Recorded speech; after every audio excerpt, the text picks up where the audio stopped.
আমাদের অর্থমন্ত্রী সাইফুর রহমান সাহেব ছিলেন, ভিএটি এই ইকোনমিতে তিনি প্রথম আমাদের যে রাজস্ব আয়ের জন্য প্রথম তিনি শুরু করেছিলেন। তখন অনেকে অনেক সমালোচনা করেছিলেন, কিন্তু এখন দেখা যাচ্ছে যে সেটাই সবচেয়ে উপযুক্ত পদ্ধতি, যে পদ্ধতি আমরা ভালোভাবে রাজস্ব আদায় করতে পারি। আমি যে কথা বলতে চাচ্ছি যে বিএনপি সবসময় পথগুলো খুলে দিয়েছে, জানালা খুলেছে, রাস্তা খুলেছে, এভিনিউ তৈরি করেছে। এটা বিএনপির অবদান সবচেয়ে বেশি। আজকে সেই জন্যই আমরা জোর গলায় বলতে পারি বাংলাদেশের যা কিছু অর্জন, সব অর্জনই ভালো অর্জন যেগুলো, সেগুলো অবশ্যই বিএনপির মাধ্যমে এসেছে। জোর করে আমরা বলতে পারি।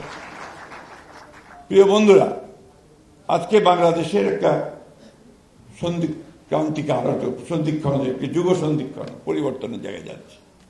15 বছরের ফ্যাসিস্ট শাসনের পরে আমরা গণতন্ত্রে ফিরে যাওয়ার এখন একটা সুযোগ সৃষ্টি হয়েছে।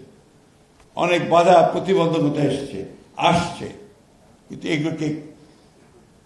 এগুলোকে এড়িয়ে, এগুলোকে বাধা পেরিয়ে আমাদেরকে সাফল্য অর্জন করতে হবে।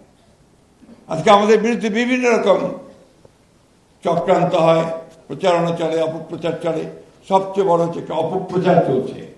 এই অপপ্রচারের বিরুদ্ধে কিন্তু আমাদেরকে কাজ করতে হবে, নিজেদের কাজ করতে হবে। যে কথাটা আমি সবসময় বলি, সাইবার ওয়ার, এই সাইবার ওয়ারে যদি আমি যোদ্ধা হতে না পারি, তাহলে কিন্তু আমি পরাজিত হয়ে যাব। এটা আপনাদেরকে, এই ইয়াং জেনারেশনকে কিন্তু সেটা করতে হবে। আমরা যখন ফ্যাসিস্টদের বিরুদ্ধে সংগ্রাম করছিলাম, আন্দোলন করছিলাম, আমরা জেলায়, বিভাগীয় সভাগুলোতে সবসময় একটি কথাই খুব জোর দিয়ে বলতাম যে আমাদের তরুণদেরকে এগিয়ে আসতে হবে, যুবকদেরকে এগিয়ে আসতে হবে, ছাত্রদেরকে শিক্ষা প্রতিষ্ঠানগুলিকে বেরিয়ে আসতে হবে, বেরিয়ে আসতে এই ফ্যাসিস্টদের বিরুদ্ধে রুখে দাঁড়াতে হবে।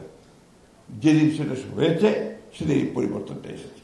সুতরাং আজকে আমাদেরকে এই কথাটি মনে রেখেই এই ছাত্র দল যারা আজকে তোমরা করছো, তোমাদের সামনে সবচেয়ে বড় যে চ্যালেঞ্জ হবে, যে সামনের যে নির্বাচন, সেই নির্বাচনে এই সত্যটাকে প্রতিষ্ঠা করা যে বিএনপি হচ্ছে একমাত্র রাজনৈতিক দল, যে রাজনৈতিক দল জাতিকে, দেশকে একটা সমৃদ্ধ জাতিতে পরিণত করতে পারে। এই কাজটা তোমাদেরকে সবার আগে করতে হবে, এবং তার সমস্ত হাতিয়ার তোমাদের কাছে দেওয়া হচ্ছে। সানবিট সব দিবে সামাল। সানবিট ম্যাজিক প্রেস, ডিশওয়াশিং এর মাথা ঘোরানো সলিউশন। আমি শেষ করব এই কথা বলে, আজকে বাংলাদেশে একটা বড় বিভাজনের পথ তৈরি করার চেষ্টা চলছে। একটা গোষ্ঠী, একটা মহল ধর্মের নামে বাংলাদেশে একটা বিভাজনের পথ সৃষ্টি করতে চায়। আমরা বাংলাদেশে অবশ্যই ধর্মভীরু মানুষ, বাংলাদেশের মানুষ অবশ্যই ধর্মকে এখানে সবাই আমরা মেনে চলি, কিন্তু ধর্মকে দিয়ে রাষ্ট্রকে বিভাজন করা বা সমাজকে বিভাজন করা, এটাতে আমরা বিশ্বাস করি না। আমরা মনে করি যে বাংলাদেশে সকল ধর্মের মানুষ একসাথে বাস করবে, একইভাবে থাকবে, এবং 1971 সালে যে স্বাধীনতা যুদ্ধ হয়েছিল, সেই যুদ্ধের মূল যে ভিত্তিক কথাটা ছিল, সেটা ছিল যে সকলের বাংলাদেশ। আজকে যে কারণে আমাদের নেতা যে স্লোগানটি দিয়েছেন, সেই স্লোগানটি অত্যন্ত গুরুত্বপূর্ণ। এটা একদিকে যেমন জাতীয় ক্ষেত্রে, তেমনি আন্তর্জাতিক ক্ষেত্রে একইভাবে গুরুত্বপূর্ণ। সবার আগে বাংলাদেশ, এটা কথাটা মাত্র বুকের মধ্যে গেঁথে নিতে হবে। আমাদের এই বিষয়টাকে নিয়েই সামনের দিকে এগিয়ে যেতে হবে। আমি বক্তব্য দীর্ঘ করব না। আমি আশা করব যে আজকে সমস্ত প্রতিবন্ধকতাকে দূর করে, তাদেরকে পরাজিত করে, সমস্ত অপপ্রয়াসকে পরাজিত করে আমাদেরকে বাংলাদেশি জাতীয়তাবাদী দলকে এগিয়ে নিয়ে যেতে হবে, এবং তার সামনের সারিতে যারা থাকবে তারা সেই ছাত্র দল, যারা ভ্যানগার্ড হিসেবে, অগ্রবর্তী সৈনিক হিসেবে কাজ করবে।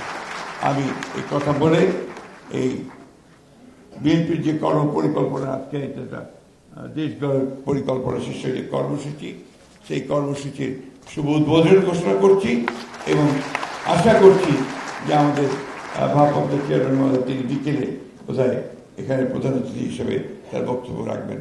আমার একটা অনুরোধ থাকবে আমাদের ছাত্র নেতাদের কাছে, যে তোমরা জিনিসগুলো উপলব্ধি করার চেষ্টা করো, একেবারে হৃদয়ে ধারণ করবে, এটা যদি না করতে পারে, শুনে গেলে আর চলে গেলে গিয়ে এটাকে তোমার এলাকাতে বা মানুষের মধ্যে যদি তুমি এটাকে ডিসিমিনেট না করতে পারো, তাহলে এটা কোনো কাজে দেবে না। 31 দফা অনেক করেছো না প্রচার? 31 দফা কি সবার কাছে পৌঁছতে পারছো?